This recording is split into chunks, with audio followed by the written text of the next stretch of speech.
The cold bit harder than usual that night. In the Alaskan wilderness, silence was religion. Trees groaned in the wind. Elijah Cross stood alone, breath steaming as he adjusted the solar antenna. Outside his cabin, an aging prefab shelter that seemed to cling to the earth with stubborn defiance. A former combat medic, now self-styled, he had come here to forget. The war zones, the body counts, the sounds of men dying with their eyes open. But fate, like war, had a habit of showing up uninvited. That's when the sky tore open. Flash a jagged streak of blue. Fire across the stars, ripped through the clouds and slammed into the mountain ridge 2 miles away. The earth rumbled. The ice under his boots cracked like thunder. It wasn't a meteor. Elijah had seen plenty in orbit. His thing adjusted trajectory. He grabbed his thermal jacket, holstered the old sidearm from his military days, and fired up the snowcrawler. The old diesel engine coughed, then growled to life. Minutes later, he was threading between black pines, headlights cutting into the dark like twin blades. The impact crater was still smoldering. He parked, stepping into a cauldron of twisted ice and scorched trees. Steam hissed from fractured ground. His boots crunched toward the epicenter, and then he saw it. A pod, angular, obsidian black, alien. Cracks spiderwebbed across its surface, glowing faintly with pulsing crimson light. Something inside shifted, and the hatch burst open, and a body tumbled out into the snow. She was humanoid, mostly, 7 feet tall. Her armor bore the insignia of an empire Elijah had only heard of, in black budget briefings, the Surnari Dominion. Her face, though alien, bore expressions he understood, agony. In desperation, she groaned, trying to rise. Elijah raised his weapon instinctively, but hesitated. Her eyes met his, black irises flecked with gold. They weren't the eyes of a killer, not in that moment. "Don't," she rasped. Was melodic, fractured by pain. She collapsed again, trembling violently. Then came the words that shattered the cold steel of protocol. "Don't kill me, human." Her breath steamed visibly. Blood not red, but silver blue, beneath her. Elijah knelt beside her, instincts kicking in, pulse weak. Without aid, she wouldn't last the hour. A decision formed in his gut. He holstered the gun. "Damn it," he muttered. "You better be worth the trouble." He lifted her. She was heavier than she looked. Radiating unnatural warmth and carried her toward the snowcrawler. Behind them, the pod's emergency beacon flickered to life, silently pulsing into the void. They weren't alone. Elijah's cabin had seen its share of bleeding soldiers. But never anything like this. He laid her down on the surgical table, Alexia reinforced. Workbench's hands moving instinctively. Brushing aside pieces of armor fused to her skin. Beneath the plating, her body was bruised and torn. Tissue damage along the rib cage. Shallow plasma burns on her side. A fractured left femur. Whatever battle she'd fled had nearly killed her. He sterilized tools. His breath ragged with the weight of what he was doing, aiding a sworn enemy of Earth. If command knew, if anyone knew, he'd be labeled a collaborator. She groaned, eyes flickering open. "You should have let me die," she murmured in her native tongue. The auto-translator on her neck, a small, glyph-covered disc, crackled and sputtered, slowly converting her speech. "You're welcome," Elijah muttered, not breaking stride. Her gaze shifted to the instruments beside him. "You have?" Surgeon's hands. But the eyes of a killer. "I've been both," he replied flatly, running a scanner over her ribs. "Name?" She flinched, then responded. "Kael'Rin, the 3rd Legion. Surnari Vanguard." He paused. "One of their elite. Makes sense. Not anymore." Elijah raised an eyebrow. "Is that why you were in a drop pod, bleeding out on my doorstep?" Her jaw tightened. Her voice, when it returned, was softer. "I was ordered to eliminate a resistance outpost on Proxima B. There were children." Her hands trembled. "I refused." That single sentence redefined everything. Elijah had seen defectors, deserters, even alien spies before, but never a Surnari warrior breaking the blood pact. It wasn't just an oath, it was genetic programming, encoded obedience. To defy it was death. You broke the pact, he said slowly. And lived. Barely, she rasped. The degradation has begun. You have neither. Lucky for you, I specialize in making the impossible slightly less fatal. He opened a stasis chamber embedded in the back wall, a relic from when he treated off-world refugees during Earth's orbital siege. It flickered. Barely functional. It'll have to do, he muttered, as he injected her with a stabilizing. Agent Kael'Rin reached out. Her fingers brushed his forearm, surprisingly warm. Why help me, human? I was made to destroy your kind. He looked down at her, his voice low. Because something in your eyes said you didn't want to. She slept for 14 hours. When she awoke, the light outside had turned amber with dusk. Elijah sat nearby, sharpening a blade. He hadn't left her side. He hadn't slept.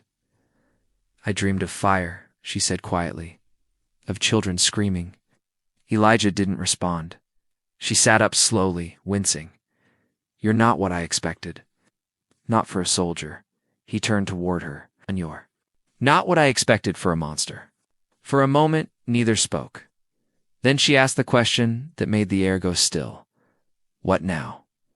Elijah sighed. Now, we figure out how to keep you alive. Maybe long enough to outrun whatever the Surnari send after you.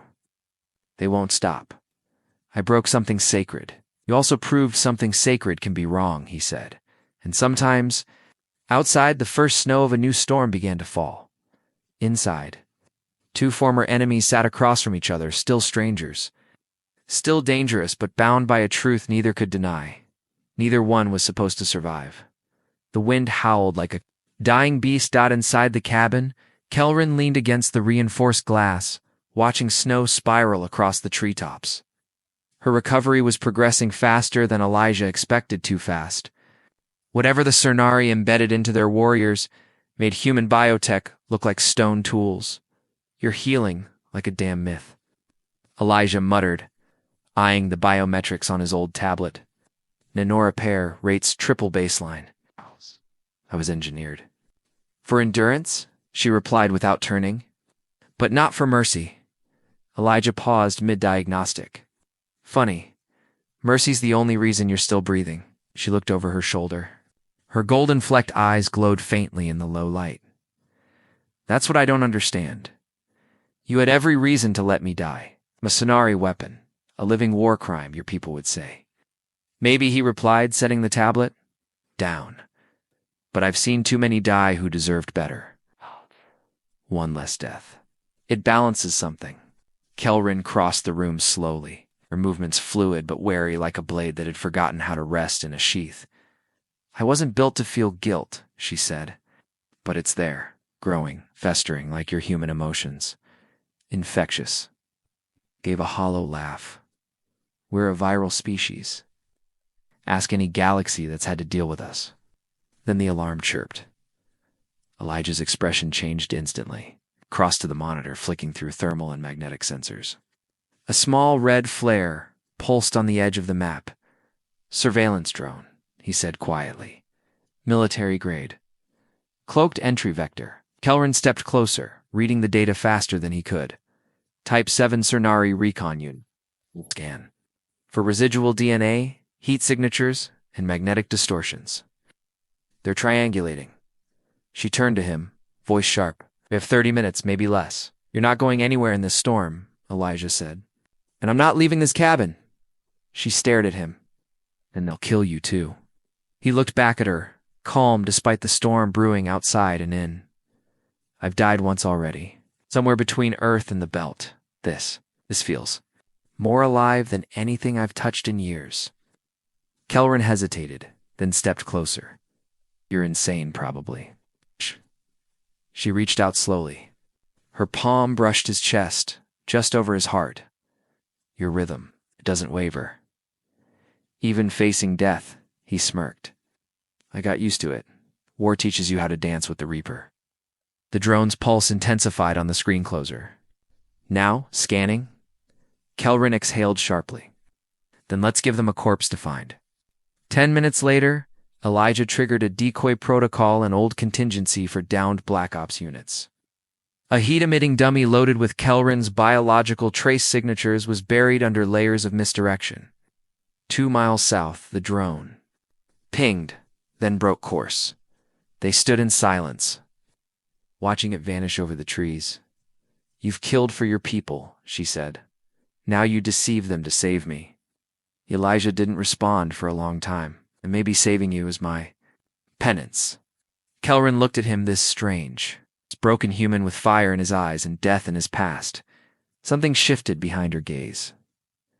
For the first time since she'd crash-landed, she whispered a Surnari phrase that held no direct translation, only meaning. "You are not an enemy. You are ... anomaly." He looked back, eyes steady. Maybe anomaly's what the galaxy needs. Morning light broke through the snowfall, cold and amber. Elijah's cabin smelled of boiled synth coffee and ion-heated circuitry. It's an odd blend that had become familiar. In the last few days, Kael'Rin sat by the main console, scanning a series of pulse readings from her own body. What she saw made her jaw tighten. The degradation's accelerating. Elijah didn't look up. "How bad?" "A mitochondrial. Strands are unraveling." Elijah stepped over, reading the cascading gene collapse patterns on screen. His voice dropped. "We're running out of time." She looked at him. "There's one chance. Located in orbit around Neptune's dead moon. It's a forgotten lab. Before the war, the Dominion experimented with unbinding protocols. Ways to sever the blood packed without killing the host." "You're saying they had defectors before? They had doubters?" Kael'Rin said softly. "None survived. Rumor says she's still works off-grid, alone, fixing what she helped destroy." Elijah leaned on the table, thinking fast. "I might know a route. Old smugglers jump corridor from Titan to the Veil, but it's dirty, unstable." Kael'Rin stood, facing him. "It's better than slow cellular suicide." There was silence. Then he asked the question that had haunted him since the day she fell from the sky. "Why me, Kael'Rin? Why here? Why not some rebel cell or alien contact?" Her answer was quiet and devastating. "Because your record was sealed. You were a ghost. A human who disappeared after refusing to execute prisoners in the Europa conflict. I thought, maybe you'd understand what it feels like to disobey and still want to live." Elijah froze. The blood on his hands, the silence he'd embraced. She'd found him through it. A fugitive from a species of order and war. Drawn to a man who had once broken his own chain of command for a flicker of mercy. That's why. "You came to me," he whispered. Kael'Rin met his gaze. For the first time, her voice cracked. "I didn't want to die as a weapon. I wanted to die as someone who chose ... something better." Elijah stepped forward. Gently, he placed a hand on her shoulder. "Then we don't die," he said. "We fight for the choice." She nodded once, and that subtle gesture felt more intimate than any kiss, more sacred than any bond. It was an oath unspoken, but thunderous in its meaning. Together, they would defy what they were made to be, and somewhere beyond the edge of the solar system, their salvation or damnation waited. The storm broke at dusk. Elijah loaded the last supply crate onto the crawler nutrient packs, fuel cells, encrypted cum drives. Every motion was practiced, efficient. Kael'Rin watched him from the cabin, doorway cloaked in a thick thermal wrap, her posture tense. Something in the wind felt wrong. The silence of the forest had changed to still. The birds had vanished. The snow seemed to hum. Eyes on the ridge, she murmured, activating her retinal HUD. A faint shimmer wavered near the tree line. "Cloaked unit," Elijah muttered. "Surnari tech." Kael'Rin's voice was ice. "Assassin cast. Spectres. They found me." A pulse echoed across the clearing, inaudible to human ears, but Kael'Rin staggered. "Neural disruptor." Low band. Elijah grabbed her by the waist, dragging her behind the crawler's engine block. "Time to run?" She shook her head. "We'll never make the jump corridor in daylight, not without blowing the cloaks." Elijah ducked into the crawler, typing furiously into a hacked Dominion interface he'd salvaged from her wrecked pod. Then we bring the curtain down.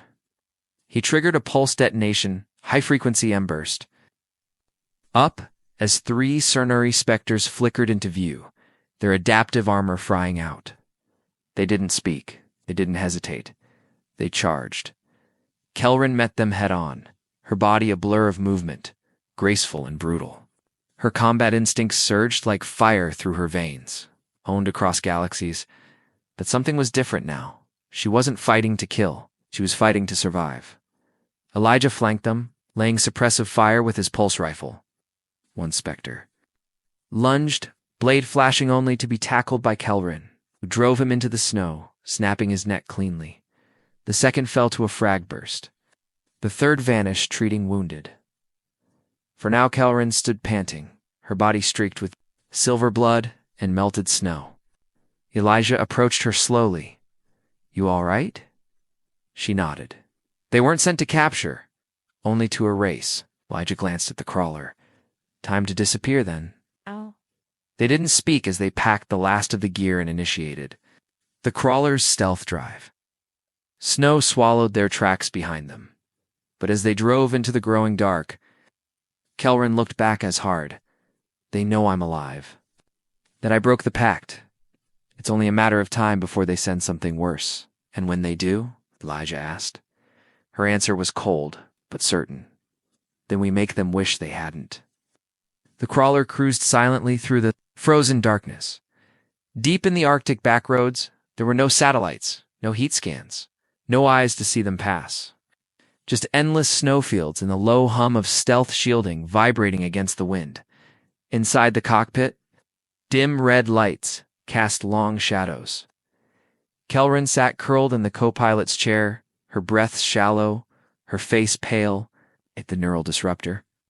Had done more damage than she let on. Elijah stole a glance. "You're freezing." She didn't answer, but her shivers were visible. Her armor had been damaged during the fight, no longer providing bioregulation. Without it, her Surnari physiology was succumbing to Earth's cold. "Damn it," he muttered, swerving the crawler toward a sheltered alcove near a geothermal vent. "We're stopping," Kael'Rin stirred. "No, you need to survive," he snapped. "Orders can wait." He activated the crawler's emergency heat seal and cleared a bedroll space in the rear cabin. She watched him with cautious eyes. "This is unnecessary," she said through clenched teeth. "I can. Elites or not. Your core temp is crashing. You're not dying of hypothermia on my watch." He pulled off his jacket and paused. "The fastest way to stabilize a Surnari is through shared biothermal contact," she murmured. "It's how we survive deep void exposure." Elijah nodded slowly, skinned. A long silence followed. Then Kael'Rin rose, unfastening the remains of her armor with trembling hands. Her skin shimmered in the red light, marked with luminous scars and tattoos, remnants of victories and losses she'd never spoken of. Elijah slipped off his shirt, heartbeat echoing in his ears. They lay beside each other, bodies pressed close beneath a thermal wrap. The heat transferred quickly. But something else moved with it, something older than species or language. "I don't understand," she whispered after a long pause. "You know what I was made to do?" "What I've done. So do you," Elijah replied. "And you're still trying to live." She closed her eyes, exhaling. "Your heartbeat, it's slower than ours." "And yours is like a drum roll," he said. A ghost of a smile touched her lips. "You humans, ... you burn so slowly. But your flames run deep." His hand brushed her cheek. Her skin radiated heat, but the shivering stopped. She moved closer, her breath on his neck.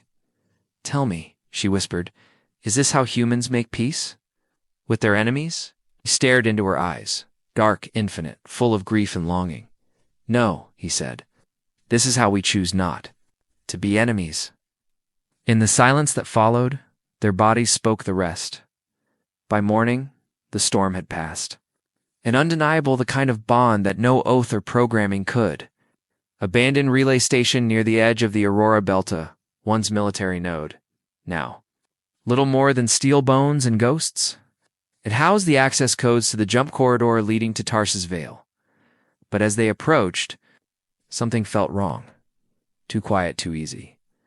Elijah parked the crawler behind. The region scanned with an old Alliance frequency sweeper. Kael'Rin watched the readout. It's been accessed recently. Someone's already here, Elijah said. She stood, voice like steel. Then we go in hard. They entered the compound through a breached service duct. The air inside smelled of rust and ozone.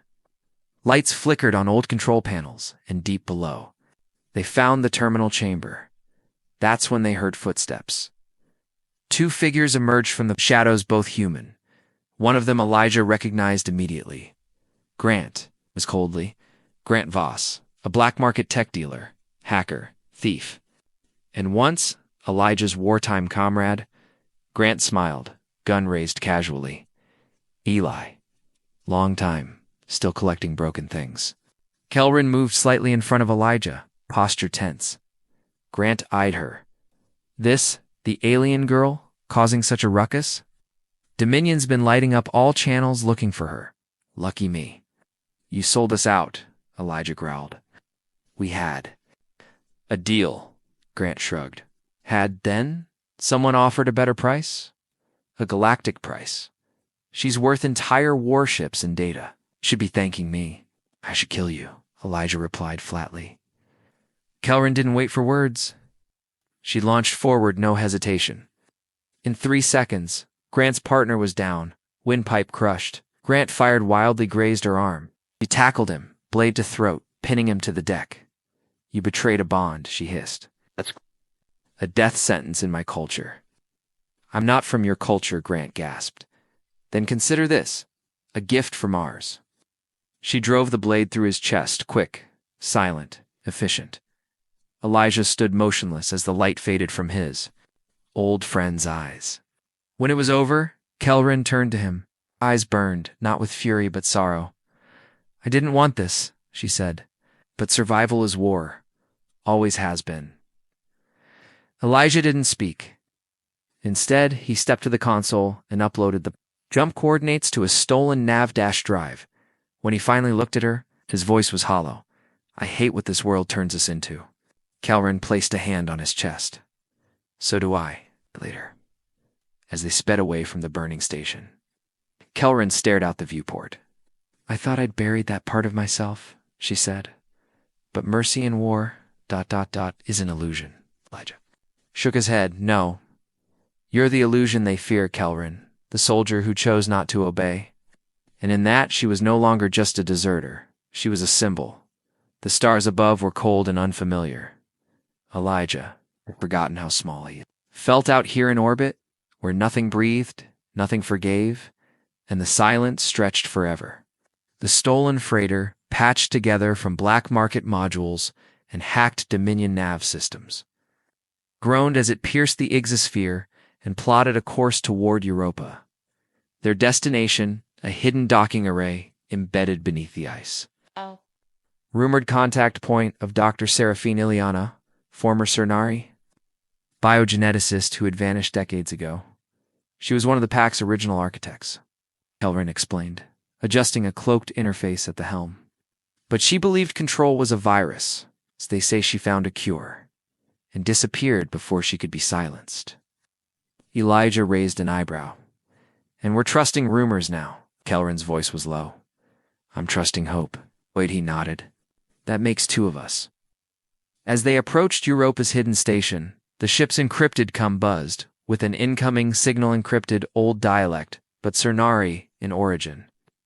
A woman's voice came through, distorted and weary. I warned. Them.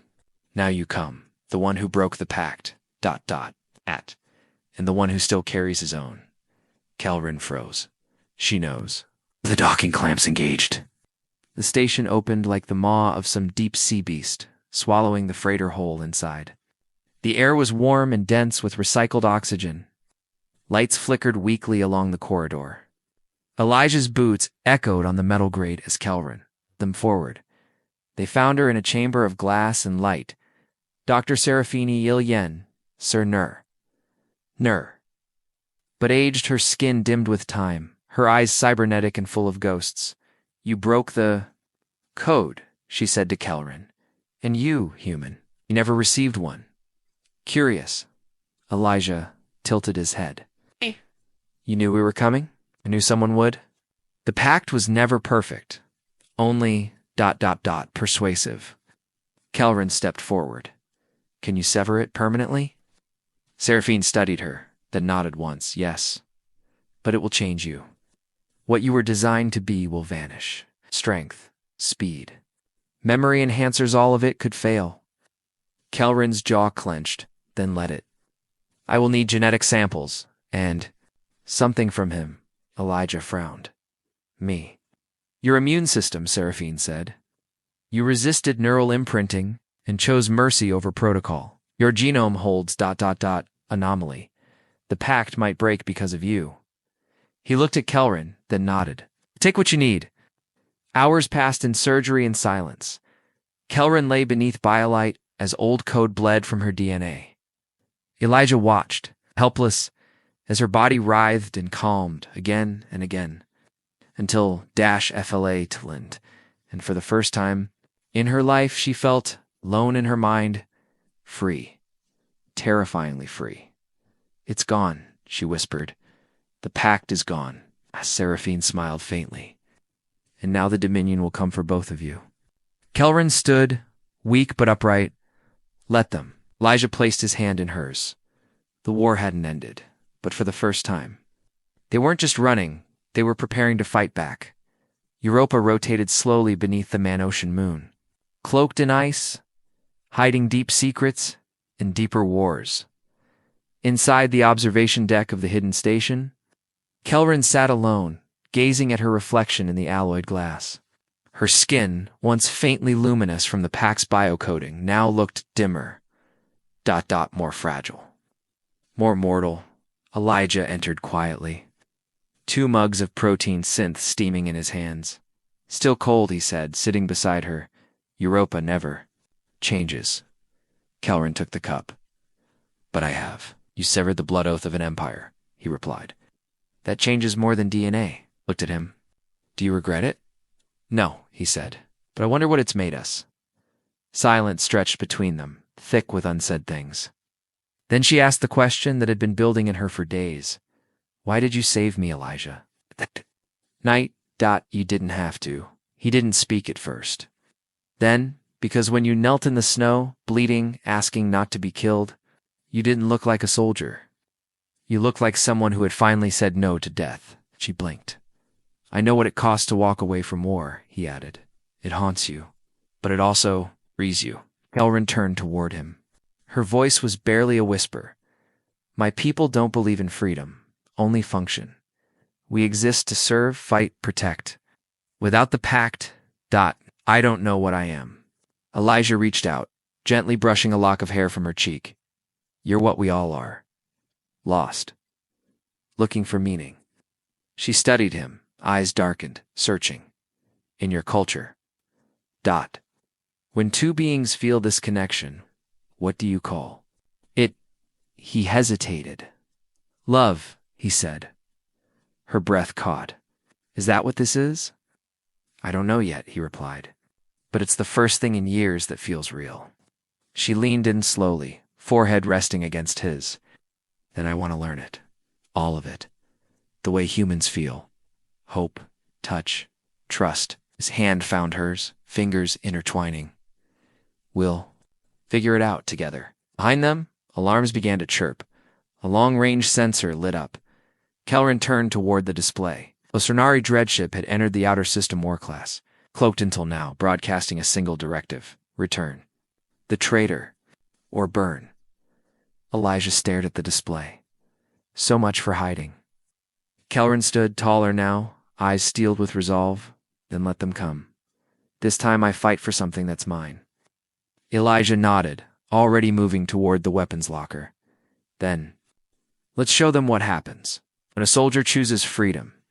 The dreadship hung over Europa like a harbinger of extinction. Massive. Black as a starless void, it eclipsed the moon's light. Dozens of fighter drones detached from its hull, descending toward the icy surface. The Dominion had come not to negotiate, but to eradicate. inside the hidden station. Kael'Rin stood before the old war table, her hands trembling but not from fear. From awakening, Elijah loaded the final plasma cell into his rifle. 1 dreadship, 2 fugitives. Odds aren't great. Kael'Rin turned to him, armored now in a hybrid of Surnari plating and human tactical weave. They were never good. That's what makes this matter. Dr. Seraphine. Ilion appeared beside them, expression grim. If we transmit your memory, sequences what you've seen, what you've chosen, across Dominion channels, we'll fracture more than just your hunter unit. You could shatter the Pack's foundation, Kael'Rin nodded. Then do it. The battle began with fire, Surnari. Drones ripped into the ice with precision, carving a path to the station. But Elijah and Kael'Rin fought with the desperation of two who had nothing left to lose but their truth. Kael'Rin moved like flame incarnate, dodging, striking, unleashing wave after wave of kinetic bursts, now untethered by the Pack's restrictions. Her power surged unpredictably, wild and raw. A new kind of warrior was being born. Elijah covered her flanks, picking off intruders with cold efficiency. But it was Kael'Rin who turned the tide not with strength alone, but with voice, broadcasting live. She exposed Dominion atrocities, revealed the truth of the pact, and showed the face of a defector who chose mercy. Across Dominion frequencies, thousands of Surnari soldiers received the signal. Some hesitated in combat, others dropped their weapons entirely. On board the dreadship, chaos broke out. Officers argued, chains of command fractured.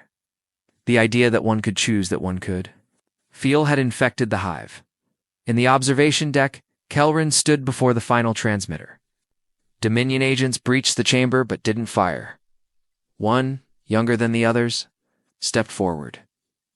"You're not broken," he said. "You're free." Kael'Rin nodded. "So can you be." They lowered their weapons. The dreadship disengaged, pulling away from Europa, not in retreat, in doubt. Weeks later, in the silence after war, Elijah and Kael'Rin stood beneath Europa's thin sunrise. The transmission had spread across 3 systems. Defectors were rising. Scientists who'd once obeyed now reached out in secret, and Kael'Rin had become something the Dominion had never designed for. A symbol. "I don't know what comes next," she said quietly. Elijah took her hand. "That's what makes it human." Above them, the stars were no longer weapons. They were possibility.